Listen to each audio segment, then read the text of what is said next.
Says पर ताज़ा गुलाबों की पत्तियां खुशबू लुटा रही थीं। सरहाने पर दुल्हन का सुर्ख जोड़ा रखा हुआ था।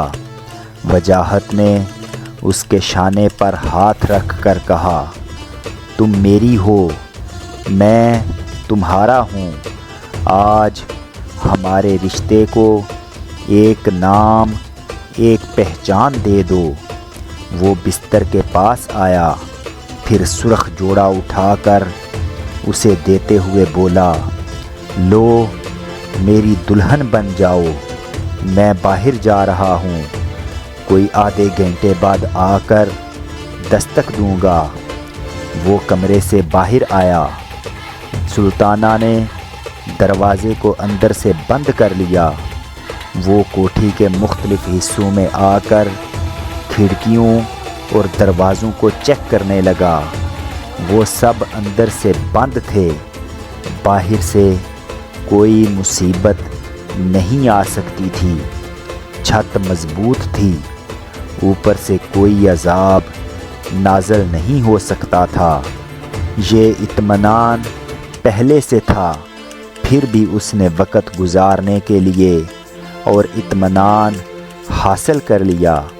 फिर उसके बाद दुल्हन के दरवाज़े पर आकर दस्तक दी, इंतज़ार किया, लेकिन दरवाज़ा नहीं खुला। ये अकल आ गई कि नई दुल्हन सेज से उठकर दरवाज़ा खोलने नहीं आएगी।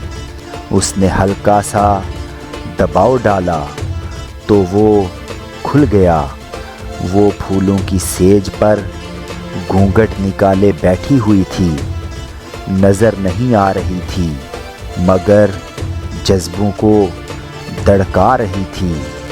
वो धड़कते हुए दिल से करीब आकर बोला, मेरा नाम वजाहत अली है। तुमने निकाह कबूल करते वक़्त मेरा नाम सुना होगा। सबूत के तौर पर ये शनाख्ती कार्ड हाज़िर है। वो सुल्ताना के हाथ में अपना शनाख्ती कार्ड थमाकर सामने बैठ गया। फिर बोला, अगरचे ये एक मजाक लगता है, लेकिन मैं अभी बाहर से आया हूँ और तुम घूंघट में मुझे नहीं देख रही हो। मैं ऐसा करता हूँ कि तुम्हें हाथ लगाकर अंगूठी पहनाने से पहले घूंघट उठाता हूँ। तुम मुझे देखकर अपने शोहर की मौजूदगी का यकीन कर लो। उसने बड़े प्यार से घूंघट को उठाया। वो आंखें बंद किए सर झुकाए हुए बैठी थी।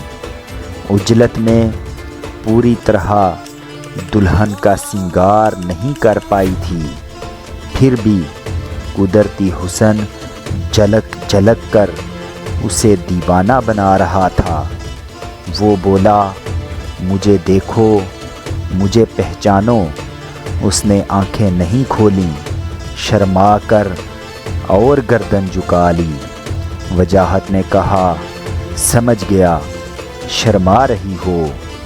अच्छा लो, मैं आंखें बंद करता हूँ, जल्दी से मुझे देख लो, फिर मैं सारी रात देखता रहूँगा। ये कहकर उसने आंखें बंद कर लीं। उसी लम्हे अचानक ठाएं से गोली चलने की आवाज़ गूंज गई। वजाहत के हलक से एक कराह निकली। फायरिंग की आवाज़ सुनते ही सुल्ताना ने घबरा कर आँखें खोल दीं। आँखें खोलते ही वजाहत उस पर औंधा हो गया। वो बिस्तर पर गिरते गिरते संभल गई। वजाहत उस पर से एक तरफ ढलकते हुए पलंग के सिरे पर से होते हुए कालीन पर चारों शाने चित हो गया। उसी वक़्त दूर किसी कमरे में किसी चीज़ के गिरने की आवाज़ आई। वो उछलकर खड़ी हो गई, दौड़ती हुई दरवाज़े पर आई। कॉरिडोर में कोई नहीं था और किसी को होना भी नहीं चाहिए था। वजाहत ने खिड़कियों और दरवाज़ों को अंदर से बंद किया था, लेकिन कॉरिडोर के आखिरी सिरे पर एक खिड़की के पट खुले हुए थे। वो दौड़ती हुई खिड़की के पास आई। वहाँ फर्श पर कालीन नहीं था, इसलिए फर्श पर एक रिवाल्वर के गिरने की आवाज़ आई थी। वो रिवाल्वर वहाँ पड़ा हुआ था। उसने झुककर उठाया। बाहर से एक घोड़े के हिनहनाने की आवाज़ सुनाई दी। वो लपक कर खिड़की के पास आते हुए बोली, कौन है? सामने आओ। कौन है? एक घोड़ा दौड़ता हुआ अहाते के खुले हुए गेट से बाहर जा रहा था। वो ललकारते हुए बोली, रुक जाओ, नहीं तो गोली मार दूंगी। उसने धमकी देते हुए गोली चला दी। दूर तक फायरिंग की आवाज़ गूंज गई, लेकिन घुड़सवार का कुछ न बिगड़ा। वो कोठी के बाहर अंधेरे में गुम हो गया। वो वापस कमरे की तरफ दौड़ी। दिमाग में आंधी चल रही थी। आंखों से अपने शोहर की लाश देखकर यकीन नहीं आ रहा था कि ये कंवारी बेवा हो चुकी है। सुहाग के बिस्तर ने पहले उसे जलाया, फिर शोहर को जला डाला। वो दरवाजे के पास आकर रुक गई। अंदर लाश पड़ी हुई थी। बिस्तर से गुलाब की पत्तियां उड़ती हुई मुर्दा दूल्हे पर बिखर रही थीं। सुल्ताना की आंखों से गहरे सदमे का इजहार हो रहा था, लेकिन इन आंखों में आंसुओं का एक कतरा नहीं था। वो किसी मुसीबत या सदमे के वक़्त रोती नहीं थी। इसके वालिदैन ने इसे कभी रोते हुए नहीं देखा था। ऐसी पत्थर लड़की शायद ही कभी देखने में आई हो। वो आहिस्ता आहिस्ता चलती हुई टेलीफोन के पास आई, फिर रिसीवर उठाकर नंबर डायल करने लगी। राबता कायम होने पर मुलाज़म की आवाज़ सुनाई दी। उसने कहा, अब्बा जी को बुलाओ। चंद सेकंड में ही बाप की आवाज़ सुनाई दी। वो गहरी संजीदगी से बोली, अब्बा जी, किसी ने चौधरी वजाहत अली को कत्ल कर दिया है। मैं बेवा हो गई हूँ। बेटी, ये तुम क्या कह रही हो? मेरे दामाद को किसने कत्ल किया है? मैं नहीं जानती। कातिल फरार हो गया है। आप पुलिस को लेकर आ जाएं। मैं अभी आ रहा हूँ। हौसला रखो, फ़ौरन आ रहा हूँ। सुल्ताना ने रिसीवर रख दिया, फिर कुछ सोचकर उठा लिया। दूसरे नंबर डायल करने लगी। उस नंबर पर भी एक मुलाजमा ने रिसीवर उठाया। वो बोली, मैं सुल्ताना हूँ, चौधरैन को बुलाओ। थोड़ी देर बाद चौधरैन की आवाज़ आई, क्यों मेरी नींद ख़राब कर रही हो? मेरे बड़े बेटे को जीते जी छीन कर ले गई। अब क्या चाहती हो? तुम्हारे बेटे की लाश वापस करना चाहती हूँ। दूसरी तरफ से वो जैसे उछल पड़ी, चीख कर बोली, क्या बकती हो? ये बकवास है या हकीकत? अपने छोटे जलील बेटे से पूछो। ए खबरदार, मेरे बेटे को जलील ना कहना। वो कहाँ है? यहाँ नहीं है। इंतज़ार करो, वो बारिश में भीग कर घोड़े पर सवार आ रहा होगा।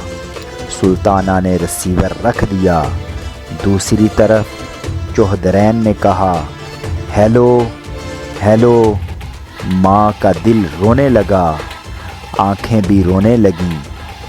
دشمن بہو سے اطلاع ملنے پر بیٹے کی موت کا یقین نہیں آ رہا تھا، لیکن وہ یہ بھی مانتی تھی کہ بہو سچی اور کھری ہے، اپنے شوہر کی موت کی غلط اطلاع نہیں دے گی۔ وہ سوچنے کے دوران فوراً ہی اٹھ کر کھڑی ہو گئی۔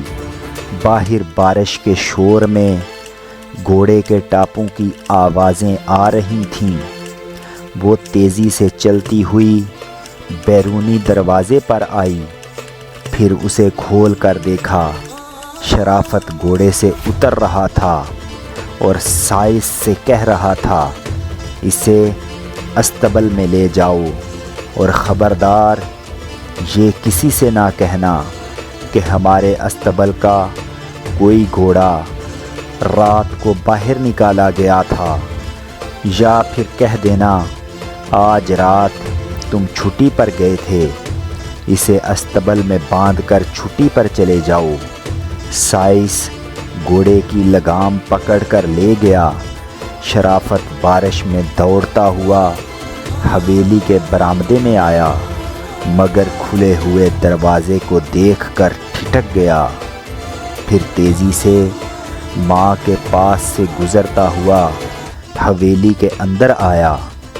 ماں نے پلٹ کر روتے ہوئے پوچھا، تو نے میرے بیٹے کو قتل کیا ہے؟ وہ ایک دم سے گھبرا گیا۔ ماں کو دیکھ کر بولا، میں نے کسی کو قتل نہیں کیا، یہ جھوٹ ہے۔ سلطانہ نے ابھی فون پر بتایا ہے کہ قاتل گھوڑے پر سوار یہاں آ رہا ہے اور تو آ گیا۔ یہ کیا بکواس ہے؟ کیا آج رات جو بھی گھوڑے پر سوار یہاں آئے گا وہ قاتل ہوگا؟ وہ روتے ہوئے بولی، تو پھر میرے بیٹے کو کس نے قتل کیا ہے؟ مجھے وہاں لے چلو، میری جان نکل رہی ہے۔ مجھے یقین نہیں آ رہا کہ بھائی جان کو کسی نے قتل کر دیا ہے۔ میں ابھی وہاں لے چلوں گا۔ کہاں لے کے جاؤ گے؟ کتنی دور جانا ہے؟ زیادہ دور نہیں ہے، بھائی جان نے سلطانہ کے نام جو کوٹھی لکھی ہے اسی میں جانا ہے۔ تمہیں کیسے معلوم ہوا کہ اسی کوٹھی میں میرے بیٹے کو؟ وہ گڑبڑا گیا، پھر جلدی سے سنبھل کر بولا، امی جان بڑے شرم کی بات ہے، تم ایک بیٹے کو دوسرے بیٹے کا قاتل سمجھ رہی ہو۔ یہ بات موٹی سی عقل میں آ سکتی ہے کہ بھائی جان سلطانہ سے ملنے کے لیے سلطانہ کی کوٹھی میں جایا کرتے تھے۔ ہاں بیٹے، میری عقل کام نہیں کر رہی ہے، میں تم پر شک نہیں کروں گی، مجھے وہاں جلدی لے چلو۔ میں بھیگ گیا ہوں، لباس تبدیل کر کے آتا ہوں۔ میں بیٹے کے لیے تڑپ رہی ہوں اور تم لباس بدلنے جا رہے ہو۔ میں نے لباس تبدیل نہ کیا تو تمہاری طرح پولیس والے بھی سلطانہ کے بیان کو درست سمجھیں گے، مجھے ہی قاتل گھڑ سوار سمجھیں گے۔ وہ پلٹ کر اپنے کمرے کی طرف چلا گیا۔ ماں پھوٹ پھوٹ کر رونے لگی۔